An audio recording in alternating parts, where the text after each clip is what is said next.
एक नदी के किनारे एक जामुन के पेड़ पर एक बंदर रहता था।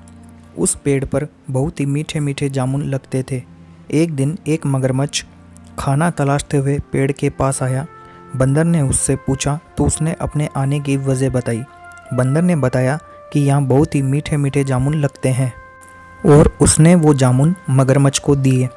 उसकी मित्रता नदी में रहने वाले मगरमच्छ के साथ हो गई। वह बंदर उस मगरमच्छ को रोज खाने के लिए जामुन देता रहता था। एक दिन उस मगरमच्छ ने कुछ जामुन में से थोड़े बहुत अपनी पत्नी को भी खिलाए।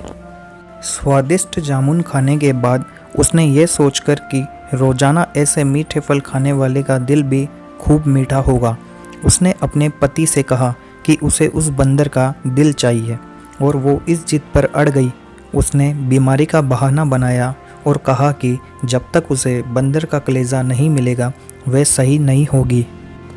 पत्नी की जिद से मजबूर हुए मगरमच्छ ने एक चाल चली और बंदर से कहा कि उसकी भाभी उससे मिलना चाहती है। बंदर ने कहा कि वो भला नदी में कैसे जाएगा। मगरमच्छ ने उपाय सुझाया कि वह उसकी पीठ पर बैठ जाए ताकि सुरक्षित उसके घर पर पहुंच जाए। बंदर ने भी अपने मित्र की बात का भरोसा करके पेड़ से नदी में कूदा और उसकी पीठ पर सवार हो गया। जब वे नदी के बीचों बीच पहुंचे, मगरमच्छ ने सोचा कि अब बंदर को सही बात बताने में कोई हानि नहीं और उसने भेद खोल दिया कि उसकी पत्नी उसका दिल खाना चाहती है। यह बात सुनकर बंदर का दिल टूट गया। उसको धक्का तो लगा लेकिन उसने अपना धैर्य नहीं खोया। बंदर तपाक से बोला, ओ मेरे मित्र, तुमने ये बात मुझे पहले क्यों नहीं बताई? क्योंकि मैंने तो अपना दिल जामुन के पेड़ में संभाल कर रखा है।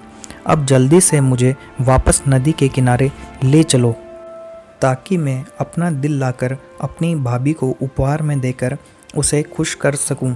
मूर्ख मगरमच्छ बंदर को जैसे ही नदी किनारे लेकर आया, बंदर ने जोर से जामुन के पेड़ पर छलांग लगाई और क्रोध में भरकर बोला, मूर्ख, दिल के बिना भी क्या कोई जिंदा रह सकता है? जा, आज से तेरी मेरी दोस्ती समाप्त। तो दोस्तों, इस कहानी से हमें यह सीख मिलती है कि मुसीबत के क्षणों में भी हमें धैर्य नहीं खोना चाहिए और अनजान लोगों से दोस्ती सोच समझकर करनी चाहिए।